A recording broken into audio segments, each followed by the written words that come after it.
Mr. Crowley, thank you so much for coming to VOA. It's a pleasure. Let's start with Pakistan, Afghanistan. Pakistan's going through a parliamentary review of its relationship with the US, and I'll have you look into your crystal ball and tell me, what do you see emerging out of this review? Well, it's a very important relationship. I think in combating terrorism around the world, perhaps the most important relationship in that equation. Clearly, there are challenges on both sides, primarily political. We were talking just a couple of years ago about a long-term strategic partnership. Various events have happened since then that have called into question the relationship. I think it is appropriate and necessary for both countries to take a step back, let things settle down, and then refocus on what is important to the relationship. Both the United States and Pakistan together are combating terrorism and political violence that affects the security of both countries. I think over time, this will become more clear. There are still questions about how best to do that on one side, both sides, and together. But I think eventually the countries will reset the relationship, perhaps lowering expectations of the long run, but I think it's important for both countries to recognize the vital importance of and the need to sustain this relationship. You talked about the reset, and David Ignatius of the Washington Post recently wrote that to finish the reset, the countries will have to deal with 3 issues. Let's talk about them one by one. Drone strikes. What happens to them? Do they stay? Do they go away? Actually, they're quite effective. The good news, as I understand it in this program, is that there are fewer targets, so that the level of operations perhaps that existed a couple of years ago may not be necessary or as necessary in the future. I think the challenge here is primarily a political one. The United States is reported to be conducting drone strikes with Pakistan's permission, but not with the support of the Pakistani people. That ultimately is an unsustainable situation. It would be better to reconstruct this program over time so that it's a joint program that both has the strategic and political support of the governments and the population. That's the only way that this gets sustained over the long term. The second thing, NATO supply routes. What do you see happening with them?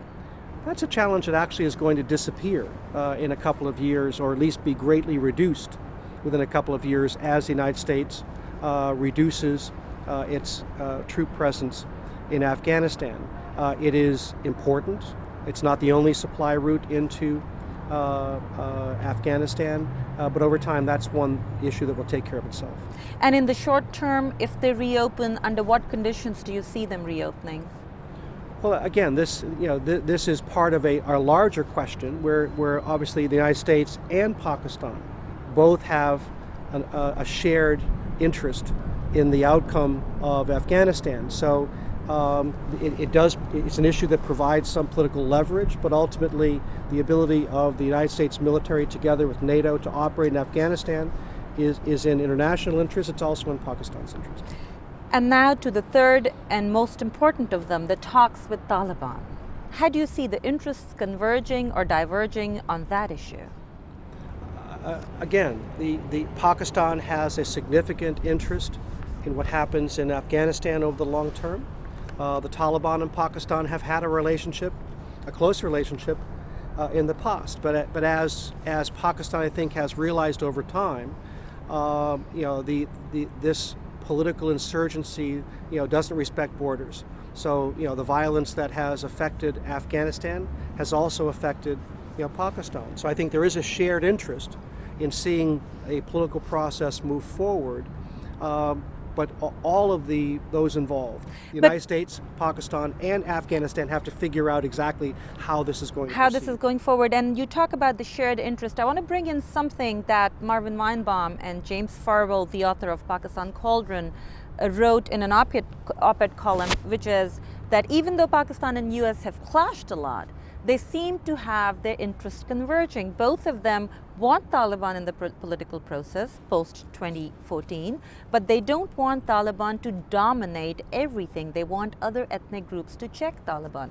Do you see that, and how do you see both countries get to that point? Well, I would say, and it's not just Pakistan. I mean, as the United States in its reformulated policy in 2009 indicated, this has to be a regional solution. So there has to be a long-term political solution to Afghanistan that Pakistan can support, but also India, but also China, but also Iran, and also other the Central Asian republics, all of whom have an interest in Afghanistan, and all of whom in the past have tried their best to influence events in Pakistan, or in Afghanistan. So it is, it's one of those things. We understand where the finish line is, but the exact route of getting from here to there is not yet clear. Where do you see, and let me ask a different question. We want to come back to Afghanistan because that's a different matter and a whole big pot of trouble in itself. But let's stick to Pakistan for now. Ambassador Sherry Rahman, the Pakistani ambassador to the US, recently wrote a letter to the House Speaker. She complained about the resolution on Balochistan by Congressman Dana Rohrabacher. She said it can undermine the ties. Do you agree that that resolution or similar resolutions can undermine the ties between Pakistan and US? Well, let's separate, a legislative resolution which has no chance of becoming policy from the policy. The policy of the United States is committed to Pakistan as it currently configured, and Afghanistan as it currently configured. The United States has no interest in seeing a fragmentation in this part of the world, much less in the other part of the world. But I understand that these resolutions, can result in political turmoil. But we should not confuse a resolution by one or a small group of House members from the policy of the United States. And we saw not just that resolution, we also saw some bills introduced on Dr. Shakil Afridi, the guy who helped the CIA locate bin Laden, trying to give him citizenship, trying to give him the Congressional Gold Medal. I'm wondering, what's the significance of the timing of all of them coming back to back? Well, that is a concern to the United States, but then again, that's also why it's important for Pakistan to answer questions that the United States has raised about just what kind of knowledge existed within Pakistan about bin Laden's presence in Abbottabad. I mean, what this really goes to is the challenge of trust between Pakistan and the United States, and U.S. leaders talk about it, Pakistan leaders talk about it. This needs to be a strategic partnership, and a strategic partnership is founded on trust, and that trust has been challenged. There are historical reasons for that. There are more recent reasons for that. One way or the other, the United States and Pakistan have to continue this very important conversation, try to overcome, these political waves that do occur from time to time, and focus on the long term, and just find ways to share information, share perspective, create a common ground, create a common strategy, and then pursue that together. You talked about trust, and with the parliamentary review in Pakistan, we will hopefully find out what Pakistan wants from the US and from this relationship. But what people are asking in Pakistan and around the world is, what does the US want from Pakistan? The US wants Pakistan to be a constructive actor in addressing challenges that confront Pakistan, the region, and the United States. And the definition of constructive is? Well, there are violent political actors within Pakistan. Some of them have been a creation of Pakistan. Some of them operate and perhaps continue to operate with Pakistani support. We understand the regional and historical reasons for that. But as the United States has said to Pakistan for a number of years, these actors are a threat to the United States, but they're also a threat to Pakistan. And I think what the United States wants to see is a more consistent, long-term approach. There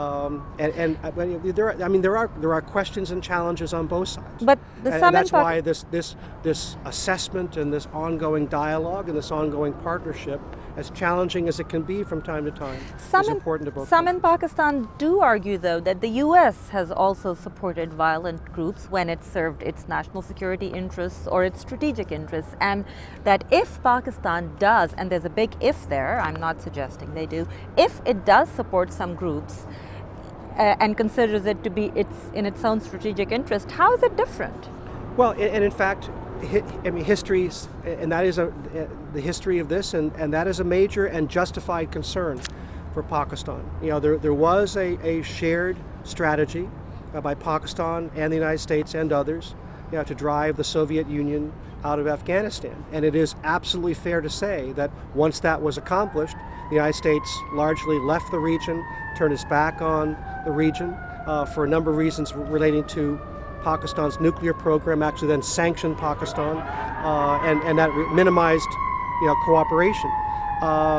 What Pakistan, I think, understandably wants from the United States is a long-term relationship, to work together for shared outcomes. I think that's what the United States wants as well, and that's why if both sides can find ways to manage the politics around this relationship, we can ultimately be successful. The former U.S. Secretary of State Madeleine Albright recently called Pakistan the international migraine. Why do you think would Pakistanis are wrong to say, you've done this to us before, you will do this to us again, you will leave when your job is done and we'll have to pick up the pieces and deal with the mess? Why should they trust the U.S.? I think that's why the actions on both sides and reaffirming the importance of the relationship on both sides is important. And that's what the assessment on the Pakistani side formally, and I think an assessment perhaps, you know, quietly on the American side as well, to kind of reset the relationship, maybe lower expectations to a more realistic level, find ways to cooperate on things that are important to both sides, and then gradually build up you know, trust over time, as opposed to trying to do it, you know, in a relatively short time, which was perhaps unrealistic with the strategy that was unveiled by Pakistan and the United States perhaps 2 years ago. While we're talking about Pakistan and Afghanistan and US and how to build trust, there's one issue that's become even more important between Pakistan and US in the recent days, and that's the gas pipeline with Iran. Pakistan insists it's going to build it, and US says, if you do, we're going to sanction you. What happens if the US sanctions Pakistan or is forced to? Well, we're back to perhaps where we were in the 1990s, where the United States did sanction Pakistan because of its proliferation activities and its nuclear program. This is very, very difficult, and you know, Pakistan has its own national interests. The United States understands that and respects that. By the same token, Pakistan has its own international obligations, and right now one of the most compelling issues in the world is the future of Iran's nuclear program.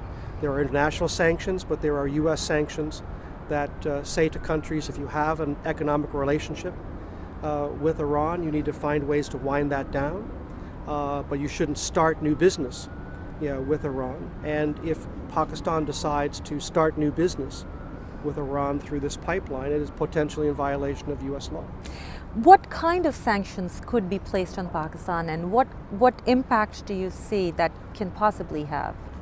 It would have an effect on business. It could have an effect on international or cooperation between the United States and Pakistan. And unfortunately, both of those are vitally important to building up, you know, the Pakistani economy and building up the capabilities of the civilian, you know, Pakistani government. So it would be very unfortunate if this particular decision by Pakistan potentially affects this longer strategic partnership that we think is important to both countries. Would the U.S. also put pressure on international financial institutions, IMF, World Bank, Asian Development Bank, to give less loans or stricter? Well, you know, any entity that is doing business with Iran potentially loses its ability to do business with the United States, and these are the difficult calculations that many countries and companies are making all around the world. The United States is not asking anything of Pakistan that it hasn't asked of Japan, China, Korea, other countries that do business with Iran. If you have existing business, find ways to wind that down. But if you choose to continue to do business with Iran, you might find yourself prohibited from doing business with the United States. You mentioned the 1990s where Pakistan was sanctioned due to its proliferation activities, yet analysts say that the proliferation activities were ignored or the US looked the other way while the war was going on. The sanctions only applied once the US was done in Afghanistan. So there's a fear in Pakistan that the repeat performance can happen. In the United States today, I think the most compelling issue for the United States is the future of the Iranian nuclear program and the danger that poses to peace and stability in the Middle East. No one wants to see a nuclear arms race in the Middle East, just like 15 years ago, no one wanted to see a nuclear arms race between Pakistan and India. Pakistan needs to understand that today there is no more compelling issue for the United States from a security standpoint than what's happening in Iran. And Pakistan has to evaluate the short-term benefits of an energy program, and we understand how important energy is to Pakistan. In fact, for the last 3 years, the United States has been working to find ways to expand production, improve energy conservation in Pakistan, expressly so more Pakistani citizens can have access to more sources of energy. We understand why this is important, but this particular project has the potential to violate U.S. law, and it has the potential to fundamentally change the U.S.-Pakistani relationship. You said that this is the most important issue for the U.S. right now, more important than the Afghan peace process. Do you think the U.S. will jeopardize that process if it has to? This is not an either-or situation. This is about Pakistan deciding, on its own national security policy, what is more important to it. If Pakistan wants to see a nuclear Iran next door to Pakistan, that is its right, but that decision has consequences. But if this is not about the United States and Pakistan. The international community has come together. There is a very strong consensus, that Iran should not have a nuclear program and build a nuclear weapon. The international community all agrees with that. The sanctions are a way to bring Iran back to the table and to see Iran change course. And Pakistan has its own responsibility as part of the international community to work constructively with the United States and others. But as you know very well, all these things do play a part in international politics. So if Pakistan does go ahead with the pipeline before 2014 or beginning of 2014 as they do plan to, how would that play a part in the Afghanistan peace process? It would be unfortunate. I mean, we've talked today about the importance of a strategic partnership between the United States and Pakistan. And this is one of those issues that both sides have to sit together and try to work through a just solution. Do you think this issue will blow up the whole Pakistan, Afghanistan? Well, there should be no ambiguity. The Secretary of State has made clear that if Pakistan pursues this project, it puts the economic relationship between the United States and Pakistan at risk, and it puts the political relationship between the United States and Pakistan at risk. And what is the U.S. willing to do? Are they willing to go the distance without Pakistan in Afghanistan? Well, again, I don't think the United States wants to see, this is a Hobson's choice. I think we want to see the right decisions made on Iran, just as we want to see the right decisions made with respect to Afghanistan. You've been an insider for very long. You've been a spokesperson for major agencies, the White House, the State Department, the Pentagon. Tell me, how do you see this time around Washington's wheels turning differently from when they did after the first Afghan war? Do you see any difference? I think we've learned from our mistakes. We turned our back on South Asia during the 90s. There were reasons for that, understandable reasons for that, but clearly that was a strategic error by the United States. I think that both starting with the Bush administration, continuing with the Obama administration refocusing on the region and looking at this in terms of a regional outcome as opposed to individual outcomes. And this is also why the United States supports dialogue between Pakistan and India, because some of the things that are happening or have happened in the past of concern to the United States are expressly because of the way in which Pakistan and India look at each other and their strategic interests and their conflicts of the past. So the United States has a different approach to the region. I think it is committed to the long term for the region. That's a relationship with Afghanistan, a relationship with Pakistan and other countries in the region. But saying that is one thing. The politics around this and the policies around this are very, very difficult. And I was going to ask you, do you see this as a bipartisan thing, or do you think one party is pushing more for keeping the focus on the region post 2014?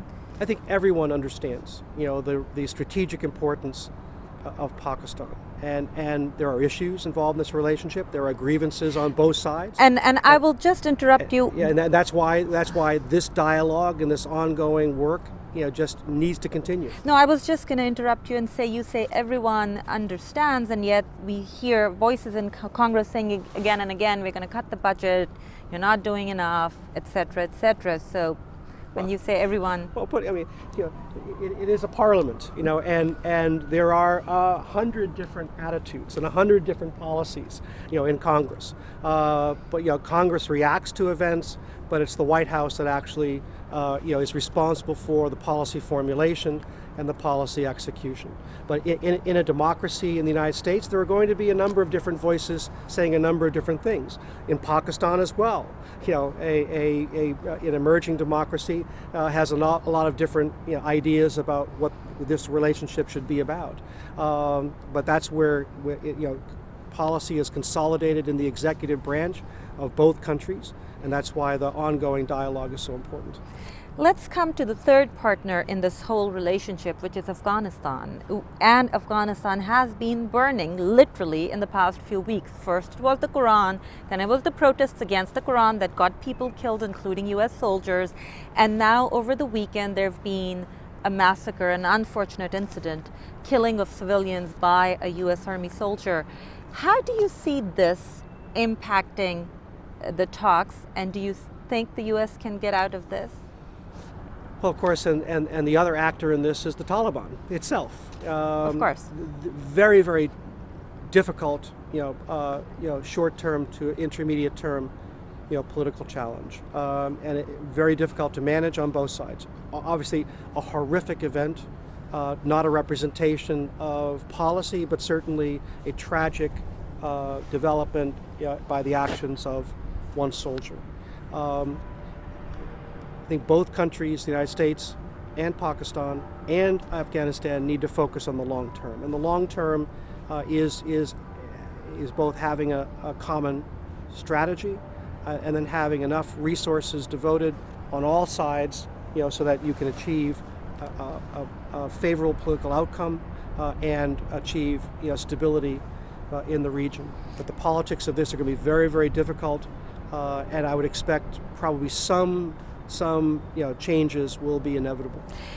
A lot of people in the region, columnists, op-ed pieces, they're asking, how does the US go ahead and burn the Quran yet again? I mean, didn't we see Guantanamo and what happens when you desecrate the Quran, and didn't we see the Florida pasture? I mean, how do you not recognize that this is a total no-no? It was an incredible mistake.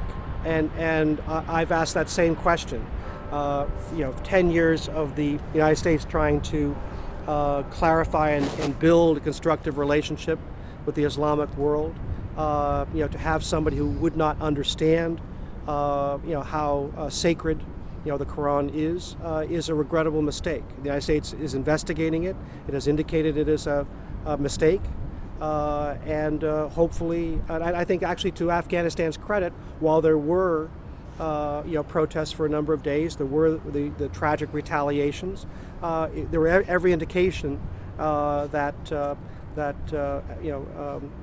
views were beginning to settle on all sides, and now we have this tragedy on top of a tragedy.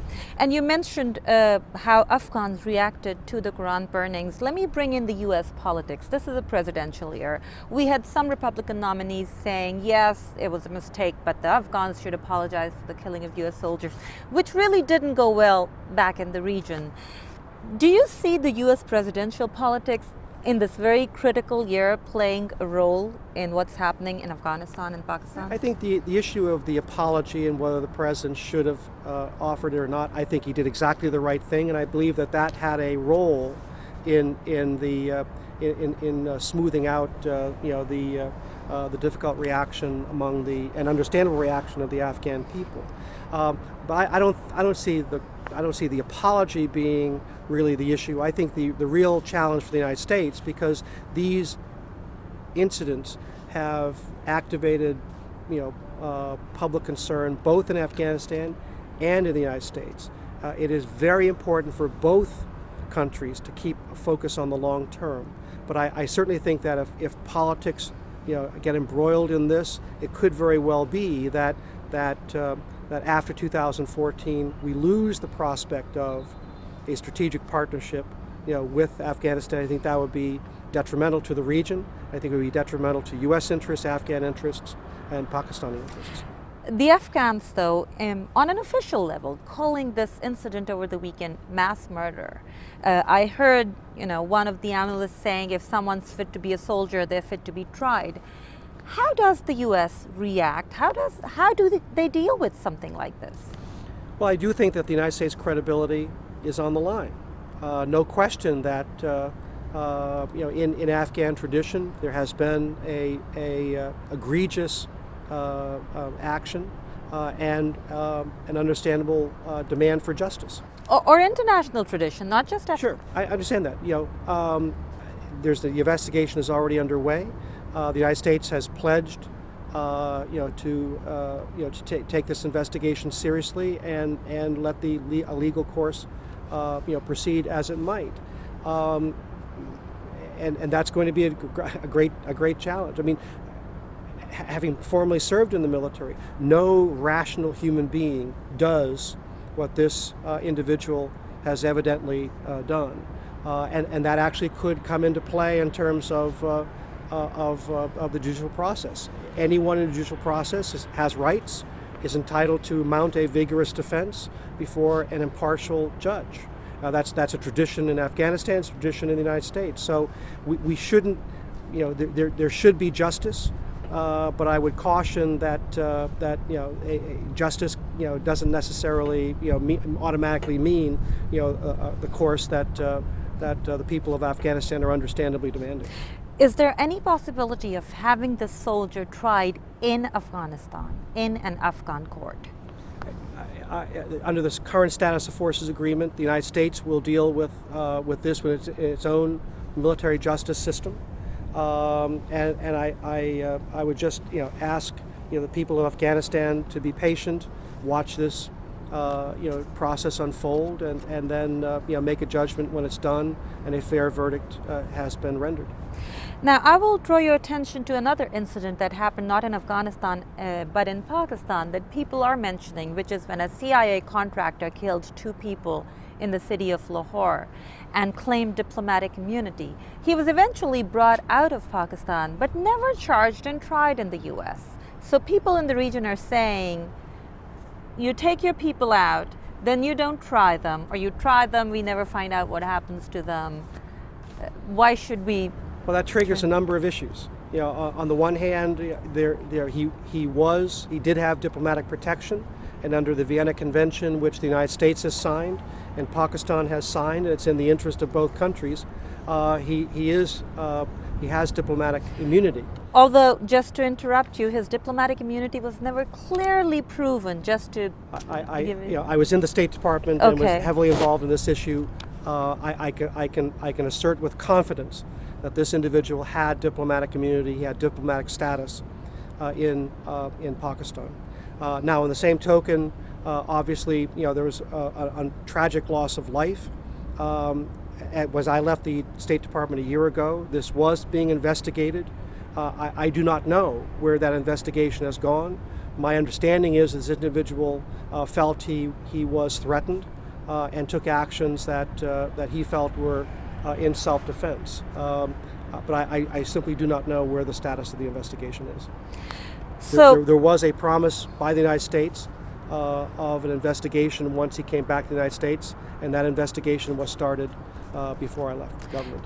do you think all these incidents, the Quran burning, the killing of the soldier, will speed up the withdrawal?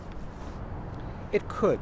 It could. But again, there are two questions here. There's what happens between now and 2014 in Afghanistan. Right now, the focus is on a counterinsurgency mission and a training mission to create capabilities within the Afghan government so it can provide for its own security.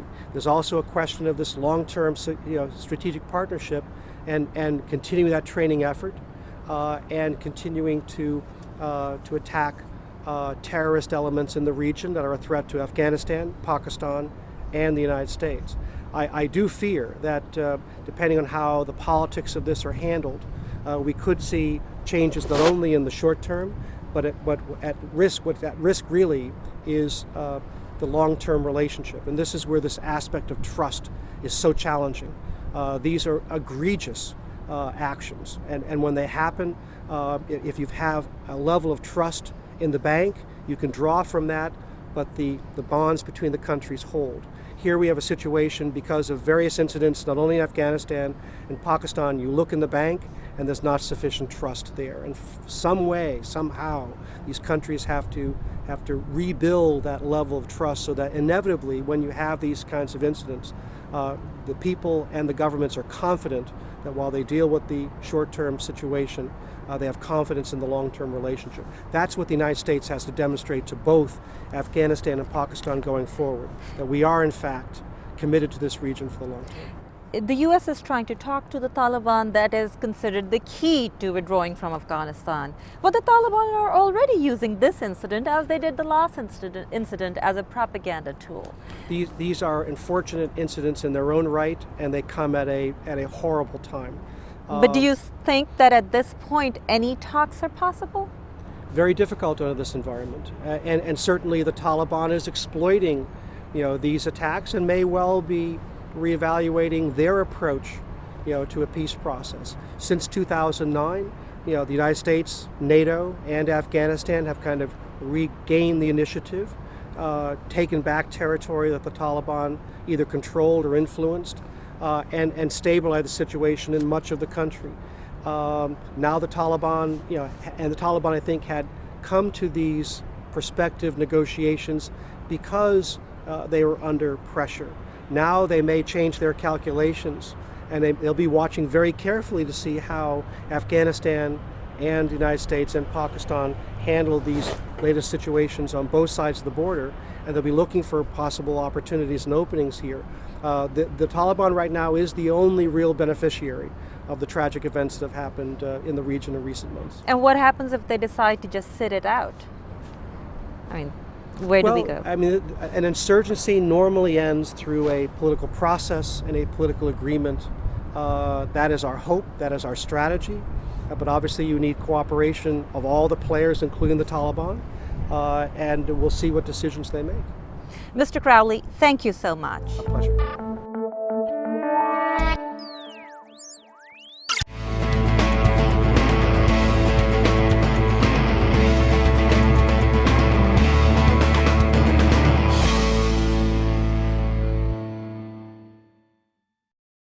Under what conditions do you see them reopening? Well, again, this is part of our larger question, where obviously the United States and Pakistan both have a shared interest in the outcome of Afghanistan. So it's an issue that provides some political leverage, but ultimately the ability of the United States military together with NATO to operate in Afghanistan is in international interest. It's also in Pakistan's interest. And now to the third and most important of them, the talks with Taliban. How do you see the interests converging or diverging on that issue? Again, the Pakistan has a significant interest in what happens in Afghanistan over the long term. The Taliban and Pakistan have had a relationship, a close relationship, in the past. But as Pakistan, I think, has realized over time, this political insurgency, doesn't respect borders. So, the violence that has affected Afghanistan, let things settle down and then refocus on what is important to the relationship. Both the United States and Pakistan together are combating terrorism and political violence that affects the security of both countries. I think over time, this will become more clear. There are still questions about how best to do that on one side, both sides, and together. But I think eventually the countries will reset the relationship, perhaps lowering expectations of the long run. But I think it's important for both countries to recognize the vital importance of and the need to sustain this relationship. You talked about the reset, and David Ignatius of the Washington Post recently wrote that to finish the reset, the countries will have to deal with 3 issues. Let's talk about them one by one. Drone strikes. What happens to them? Do they stay? Do they go away? Actually, they're quite effective. The good news, as I understand it in this program, is that there are fewer targets, so that the level of operations perhaps that existed a couple of years ago may not be necessary or as necessary in the future. I think the challenge here is primarily a political one. The United States is reported to be conducting drone strikes with Pakistan's permission, but not with the support of the Pakistani people.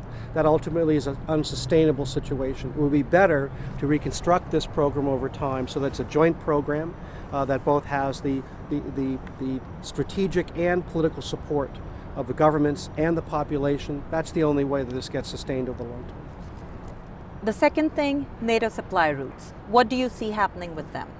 That's a challenge that actually is going to disappear in a couple of years, or at least be greatly reduced within a couple of years as the United States reduces its troop presence in Afghanistan. It is important. It's not the only supply route into Afghanistan, but over time that's one issue that will take care of itself. And in the short term, if they reopen,